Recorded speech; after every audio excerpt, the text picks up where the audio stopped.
gotten swinging with a fastball. It's going to be good for everybody to celebrate today with that man, James Kaprielian. It took you, 11 starts to get your first win of this year? Yeah. Which was not deserved by any means. You fought through it. That should have happened a lot earlier is my point. But when you're going through that stretch, and you probably have never been through a stretch like that in your life, is that starting to weigh on you, or could you see past it? Yeah, it was weighing on me a bit. I just feel like, especially this year, I have a job to do and a position where I want to lead and help the guys around me and lead by example. And when you're not winning ball games, it's frustrating. Yeah. And knowing that I feel like I wasn't doing my job and contributing enough to the team. So it's tough to it's tough sometimes and it's frustrating. But I think realizing it is a long season and maybe not getting the outcome we wanted. As long as I continue to put the work in and stick to the routines and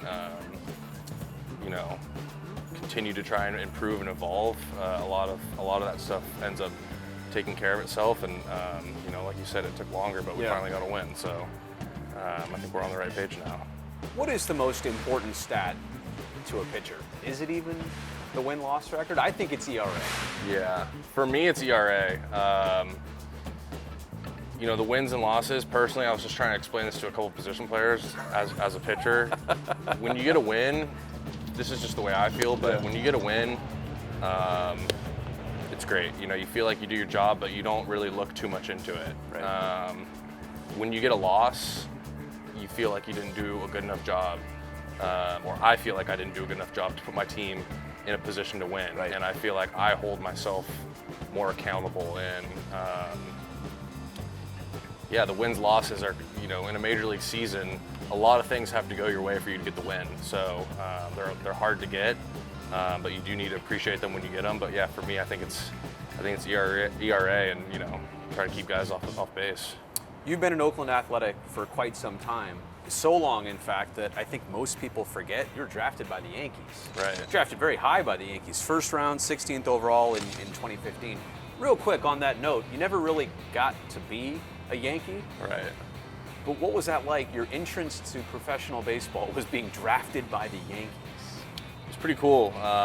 They do a tremendous job there, and they have a blueprint that they follow, and I think it shows why that organization's had some success. And but even though I never did get with the big club and play in New York with them, they did a tremendous job of making me understand what it meant to be a part of that organization, making me comfortable and getting to know the staff and the people and helping me improve in that time that I was there, whether it was spring training or just following CC Sabathia or Nathan Eovaldi or whoever it was around. They just did a really good job of explaining what it meant to be there and what they wanted from you. Yeah. And once they set up those goals, they made it very clear what they want, and it's your job to go try and achieve them. See, though, you couldn't have had that beard in New York, right? I couldn't. So No, this thing is, I don't know what this is, but we're going for it right now. Me too, I get you. 2017, Tommy John surgery, which is weird in the sense that it's so procedural almost across professional pitchers.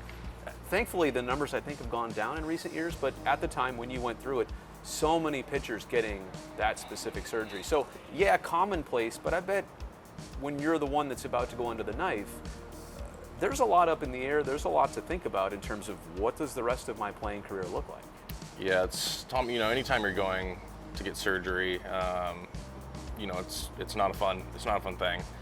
That was my first surgery I've ever had. I'd pretty much been healthy up until that point. So, going through rehab the year before, knowing I didn't need Tommy John, and then making the decision the next year to get Tommy John. If anything, it's just frustrating because, for me, I'm sure people see it when I'm in the game or coming out of the game, but I consider myself a highly competitive person, and that's where I belong. I belong between the lines, and when you're sidelined for 3 years, or 2.5 years, whatever it is for that individual. Right. For me, it was 3 years basically. Right. You're on the training table and it's all foreign, and you have to find small victories along the way and things to keep you motivated. But there were definitely some tough times where I didn't even want to watch baseball because I was so frustrated that I couldn't be out there, depressed or whatever it may be. So I think you realize the small things that you miss in the game, whether it's the bus rides or the plane rides or just being in the clubhouse with the guys and the camaraderie. All that stuff really travels a long way, and the impact that guys are able to have on you and you're able to have on teammates and staff. So and then ultimately being able to compete is the best thing for me. I live for it. I think continuing to let her legacy live through me is the best thing that I can really do. How did you get ordained for that? What was the process like? It's really quite an easy process. Online? Yeah.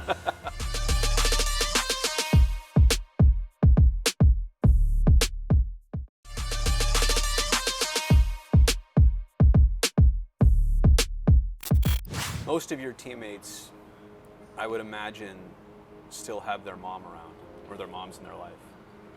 Yours isn't, and that story's been talked about, documented, and really appreciate you being honest what that's like. What would you tell most teammates who haven't gone through the process of losing a parent? I think for me, losing a parent is losing my mom was the hardest thing that I'd ever gone through. And for me, it's not like, a year goes by and it starts to get easier. It's still very difficult for me, and something I continue to work at and deal with. There's moments where, you see friends and teammates with their family and their mom around, and sometimes that's difficult for me to see. And I think you just have to get people to realize how important and fortunate they are to, have their parents around. And so for me, flipping that around, I just try and take that as a positive. What I'm saying right now to you is I need to find the positive in how fortunate, I was to have a mom as good as I did, and, as long as I did, and someone who fought as hard as she did. So, she lived a great life. But I do miss her dearly, and it's definitely not an easy thing to deal with.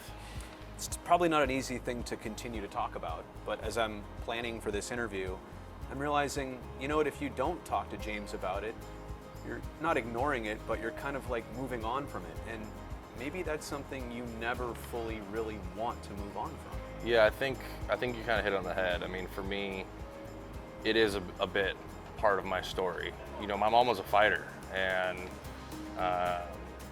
I'd like to think any sort of difficulty in life that I might face, whether it's on the baseball field, off the baseball field, in the future with family, whatever it may be, life throws curveballs at you.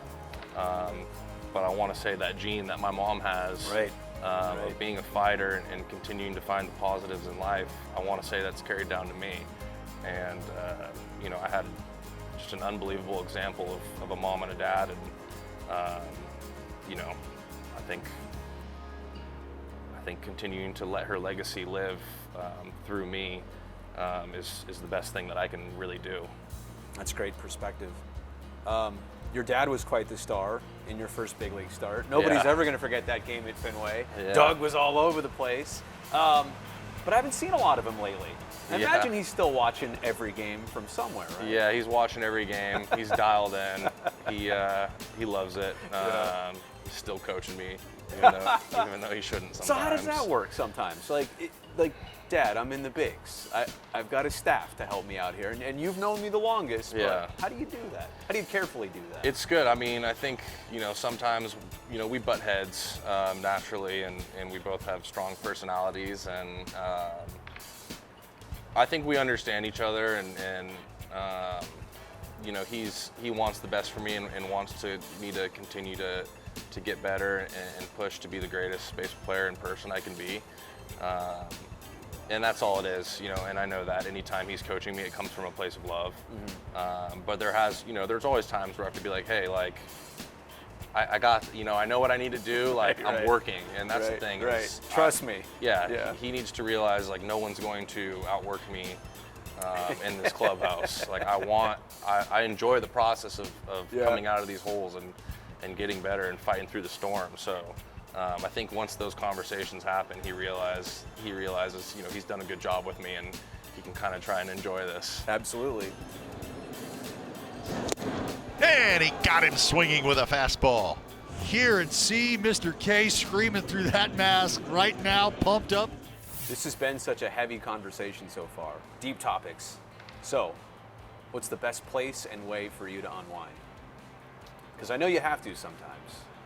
I think I don't have a best place out here, unfortunately. Okay. Well, no, vacation. I mean, if I'm back home, off-season, where if do you I'm back go? home, I'm trying to get as close to the beach as I can. Okay. And when I'm going through tough times and stuff, or feeling alone, I start to recognize what I need, and that's being around, the people in my circle and in my corner, and the people who I can rely on and who have my back, and the people who I'm there for as well. I think the relationships that I'm fortunate to have, and some of these close friendships back home or wherever it may be, up here even, it's helped tremendously. I mean, one of my best friends lives in the city, and I might have a rough outing, we might go grab a bite to eat, and it just brings things into perspective and makes life a little bit easier. So for me, it's just about being around your friends and the people you love, and it always seems to put a smile on my face when we just get to spend time together. Have you ever hit a hole-in-one? And if not, were you jealous when Seth Brown did it right in front of you? And you put it on Instagram. Yeah, I've never hit a hole-in-one, and to be honest, I'm so jealous because Brownie's got a great swing, and I'm trying to get him to buy clubs, and I'm now like turning the corner where I've got fitted for clubs. Wait, like, whose clubs was he using then? he was renting clubs. And he hit a hole-in-one? Yeah. And you've got your own? Yeah, I got my own. Yeah, okay. That's not fair. No, I'm actually trying to get good at golf, and Brownie's up there, messing around, and he drains a hole-in-one. And I mean, it was awesome. It was Right, what an happy for experience. him, Yeah, but what an experience! come on. What an experience to be able to see him, make that hole-in-one and basically dogpile him afterwards. It's pretty cool. All right, so it's also been well established that you officiated Matt Chapman's wedding. You guys go way back. We've talked about this before, but I wanted to circle back onto something that I got to thinking about afterwards. How did you get ordained for that? What was the process like? It's really quite an easy process. Online? Yeah. Basically, I had to click a button, say get ordained here, and then it says congratulations, and you get done. You get your stuff. So but that's the easy part. Then the hard part is like, I'm literally on a bigger stage than a mound for my buddy's wedding. For this moment, I got to say the right thing. I got to be perfect, right? Yeah, it was. I was a little nervous the night before. I'm not gonna lie. Fortunately, we were in Mexico, and I was able to try some good tequila and a couple of good cervezas right you before loosen to up just a little kind of bit. mellow me down. Yeah, right. No, but I think it was important to me. That's the only reason I felt. I want to get it right for some your sort buddy. of nerves. Yeah. I wanted to do a good job, and it's a huge day for them. So for me, I was just more honored and privileged to be a part of their big day. Yeah.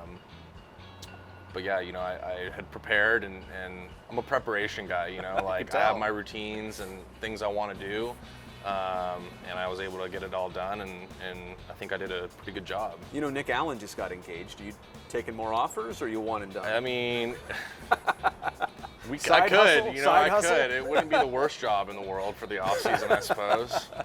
Okay, so you officiated the wedding. You also, in legendary status, DJ'd the wedding. Yeah, I did. And again, a follow-up question, I didn't get to ask you about this before. Are we talking like turntables here? Or are we talking like iPhone set to a playlist DJing? Turntables.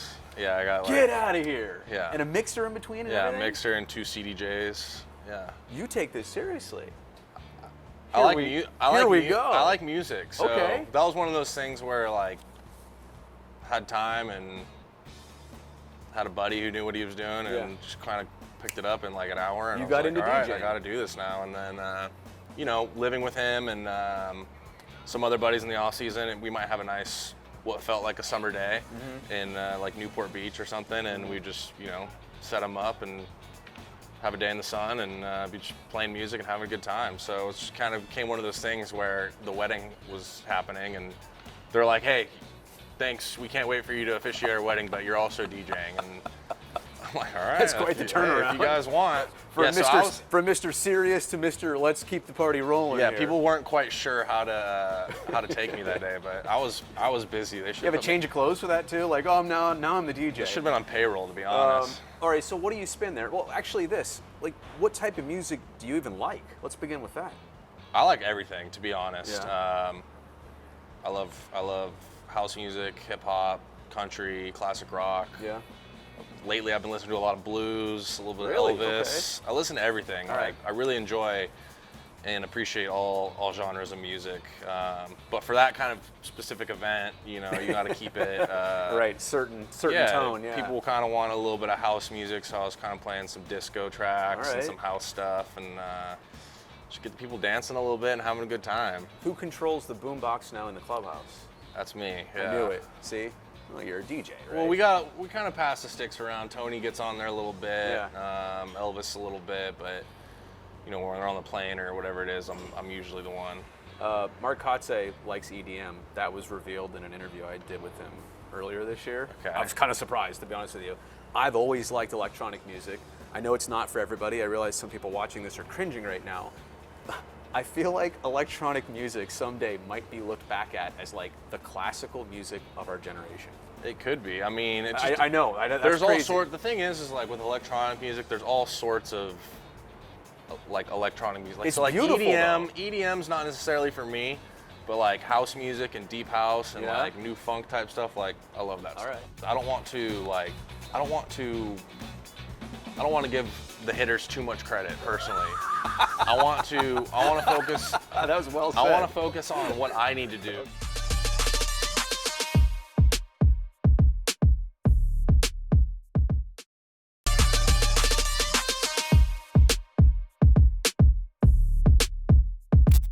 I see you on Instagram. Yeah. What do you get out of Instagram? You don't have to be on there. Why do you want to be on there? What do you get out of it?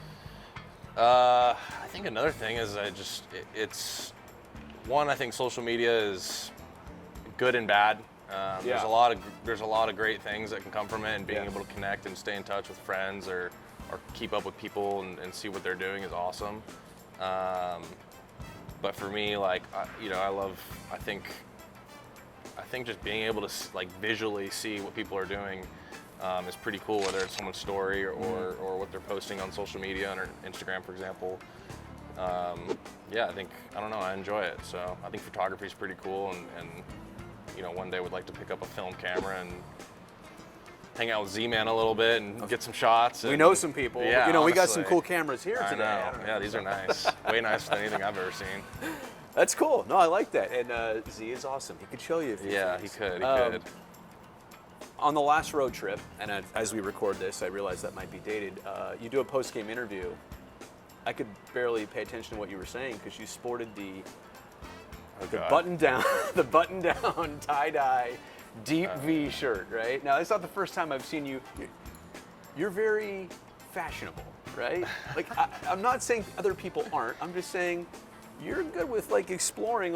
Let's go with this look. You don't want to fit the mold. Am I right on that? Yeah, you're right. All right.